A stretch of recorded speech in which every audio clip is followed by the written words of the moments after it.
Good morning, everybody. Thank you for joining us. We'll pick up at chapter 30, verse 24. We discussed yesterday the name of Rachel's first child, Yosef. She says the idea of Yosef is that God should give me yet another child. We asked, that it sounds a little bit, in a sense, less than grateful. Like, why don't you just take one and be happy? So Rashi says the pshat is that she understood there was going to be one more child who will be one of the tribes. And in other words, her portion should be at least two. In other words, the maidservant each had two. So she was davening that she should have the schus, the merit, that she should have the last and final one of the tribes should be from her. That's what Rashi says. The Sforno on Pasuk Chaf Daled says, Yosef Hashem li bein acher al hayishtadlus hasheni k'mo she'asa lachosi. If you remember, the Sforno said that Rachel had done different things as attempted merits. In addition to davening, she had given her maidservant to Yaakov that he should have a child from her. She had tried to do the dudaim, these flowers with a fertility component. And we said that the Sforno explained that she was rewarded for her efforts in conjunction with her tefillah. So the Sforno says that she saw this as a reward for her efforts, but she kind of extended herself on two fronts in terms of efforts. So maybe one child per front. That's what the Sforno says. Just another idea. Interesting to think about. Okay, jumping far ahead, chapter 31, verse 23. Chapter 31, verse 23. Yaakov has finally had enough of Lavan. What we're skipping here is the famous story with the different sheep, and if the sheep have this, they'll be Yaakov's. If they have Lavan, and Lavan keeps on changing the rules on Yaakov, and Yaakov keeps on succeeding anyway. Finally, Yaakov agrees with his wives, Lavan's daughters. Let's just get out of here. And it says in verse 22, Vayugad Lavan bayom hashlishi kivarach Yaakov. And Lavan was told on the third day that Yaakov had fled. And it's presumably they weren't living exactly next door to each other, and they left, and no notification, and they just went. So it took Lavan a while to realize that they had gone. Verse 23, Vayikaches echav imo, Lavan took his entourage with him. Vayirdof acharav derech shivas yomim. There was a trip of 7 days that he chased after Yaakov. Vayadbeik uso b'har Gilad. He finally caught up to him at Har Gilad. Okay, and now Yaakov and Lavan have an encounter. The Or HaChaim asks a very basic question over here. We see kfitzas haderech, a miraculous shortening of one's path, of one's trip, various times in Sefer Bereshis. There are ideas that Eliezer had kfitzas haderech when he went to find the appropriate spouse for Yitzchak. There are various examples of kfitzas haderech. And a lot of the times, it's just like, oh, God wanted to make it even easier. By the way, there's an idea of Yaakov having kfitzas haderech when he started on his journey. That's part of how he ended up at the temple site. There's a whole discussion about that. If there's ever a time in Sefer Bereshis that someone would benefit from miraculously getting further in a shorter time, it's this. He's trying to get away from Lavan. Like, where's the kfitzas haderech button when you need it? What's going on? So this is the Or HaChaim and Pasuk Chav Gimel. Derech Shivas Yamim Yeshlach Kor Lo Mishnana Yaakov Ba'alichazu. Why was it different for Yaakov in this journey? Shelo Kafta Lo Haaretz K'mishpat Lo Havei Shemo. It seems so many times for people who were devout servants of God, they had miraculous kfitzas haderech. What's seen when we find Shafilu Eliezer Eved Aviv Kafta Lo Haaretz. Even for Eliezer, the earth folded underneath him, so to say. Wouldn't it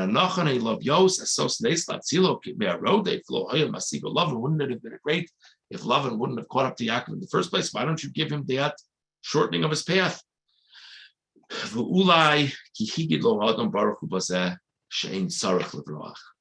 Maybe God is saying to Yaakov, you don't need to run.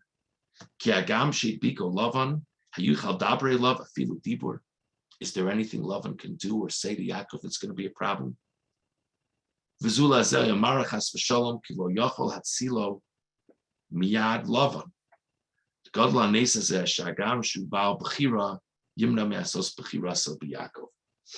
Okay, so the Orach Chaim makes 2 points.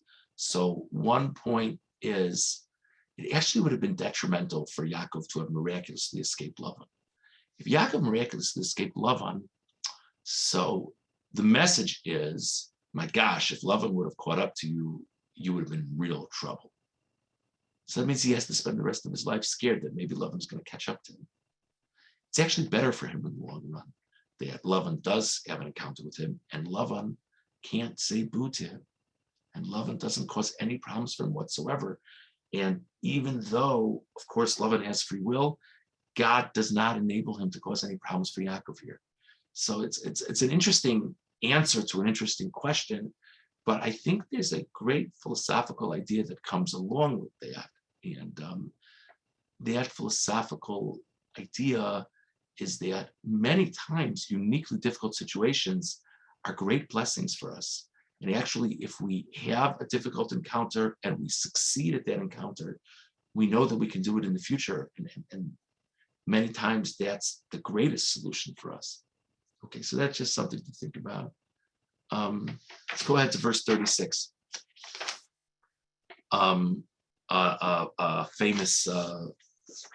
Famous subplot in the story is that Rachel took these seemingly idol type things that Lavan had in his home. Rachel took them, not for use, but to get for that he should stop.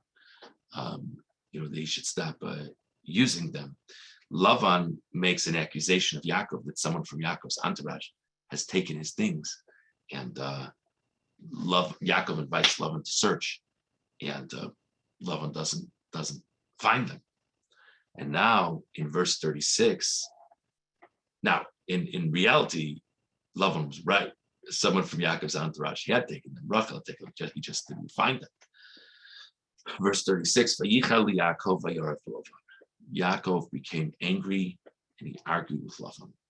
Vayan Yaakov vayomer Lavan. Yaakov responded. He said to Lavan, Ma pishi machatasi. What is my sin? Ki dalakta acharoi. That you have come after me. What is the problem? It's an interesting Orach Chaim over here, very brief Orach Chaim. First Orach Chaim in Pasuk Lamed Vav. So Vayichal Yaakov became angry, Vayorav Lavan, and he argued against Lavan. Did we really have to say Yaakov became angry? You feel like if this was a dramatic text, it would say, so like a play, it would say like, start playing, foreboding music in the background. Why does that say Yaakov became angry? Yaakov argued with Lavan. Who cares that he became angry? Orach Chaim, first Orach Chaim, Pasuk Lamed Vav, Vayichal Yaakov, Vayorav, Perush, L'tzad Shabalachlal Kas, Balachlal Meriva. The reason that Yaakov argued with Lavan and was spoke to him in such an adversarial manner is because he had gotten angry. V'zulazeh lo haya meiriv.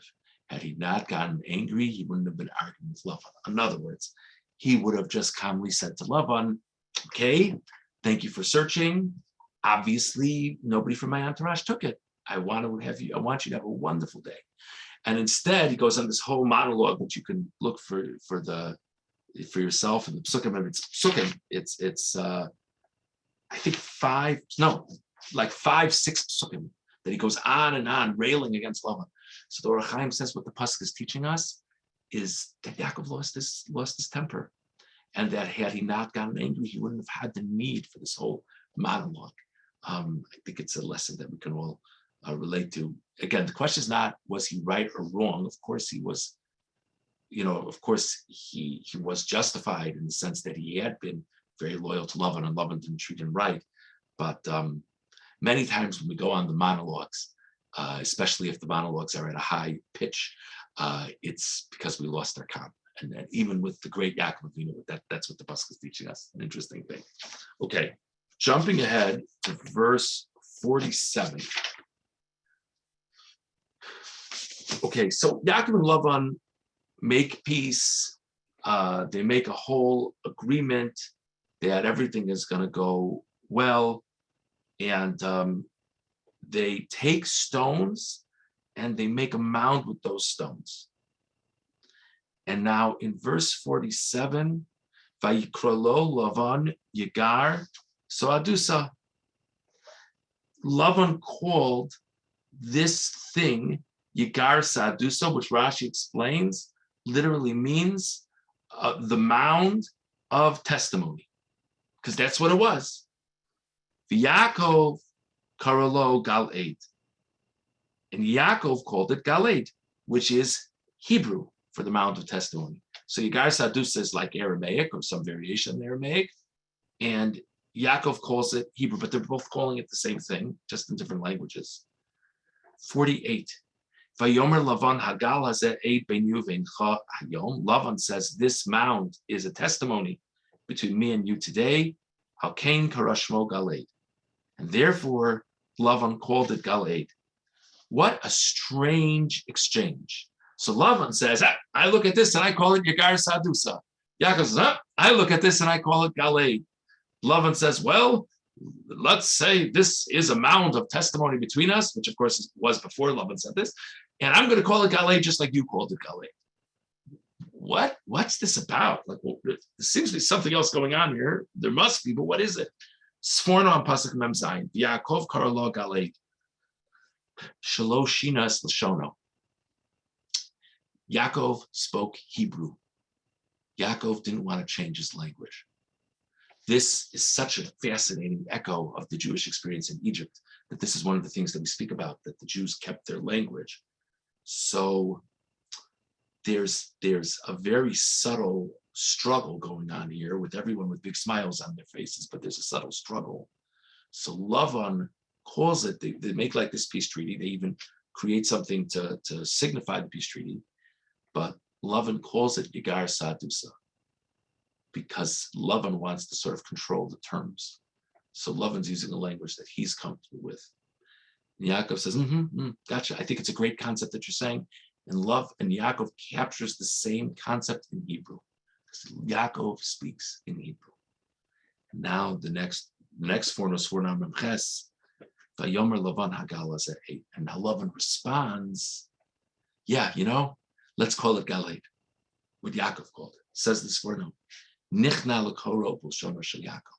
He became humbled to call it in Yaakov's language. And he said, yes, I agree. Well, it'll testify to what we're talking about right now. So a very interesting sforno, that it's not just who could say the same thing in how many languages, but that there was a struggle, and Yaakov stuck to his guns, and Yaakov won the struggle over what they would call the thing which signifies their peace agreement. Interesting to think about. So just to sum up, we spoke about the Sforno in terms of why why Rachel, is asking for another child. We spoke about the Orach Chaim regarding this question of why didn't Yaakov have Kvitz Saderach? Why didn't Yaakov have a miraculously shortened trip? We spoke about the Orach Chaim in terms of Yaakov's anger manifesting itself in his dealing with Lavan. We spoke about the Sforno regarding this struggle between Yaakov and Lavan over the name for this monument.